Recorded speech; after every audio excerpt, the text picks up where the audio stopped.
In today's video, I'm going to teach you how to add Grammarly to Outlook email. I'll walk you through two simple ways to get Grammarly working in Outlook, using the Grammarly desktop app for Windows or Mac, and using the Grammarly for Microsoft Office add-in. Pick the one that matches how you like to work. Let's start with the desktop app. Head to the Grammarly for Windows or Grammarly for Mac download page and grab the installer.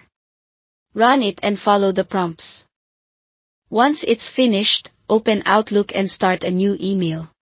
You should see a small floating Grammarly widget appear on your screen. This widget provides real-time suggestions as you type, highlighting spelling, grammar, and clarity improvements without getting in your way.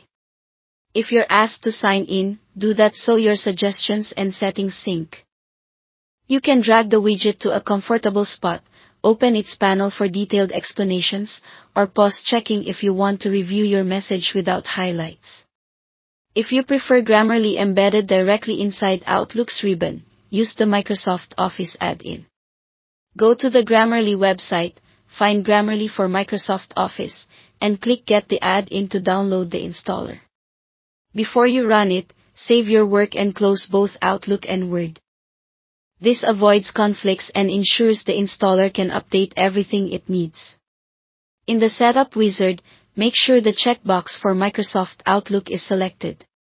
If you also want Grammarly in Word, keep that checkbox on as well, then click Install. When the installation completes, reopen Outlook.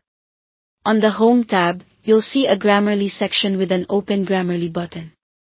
Click it, log in, and Grammarly will begin checking your emails. From here, you can open the side panel to see full suggestions, adjust your preferences, and turn checking on or off for specific messages.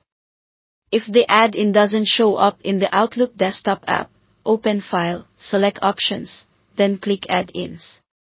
At the bottom, choose COM add-ins from the Manage drop-down, click Go, and check the box for Grammarly. Click OK, return to Outlook, and the button should appear on the Home tab. If it still doesn't show, a quick restart of Outlook often resolves it. That's all there is to it. Thanks for watching.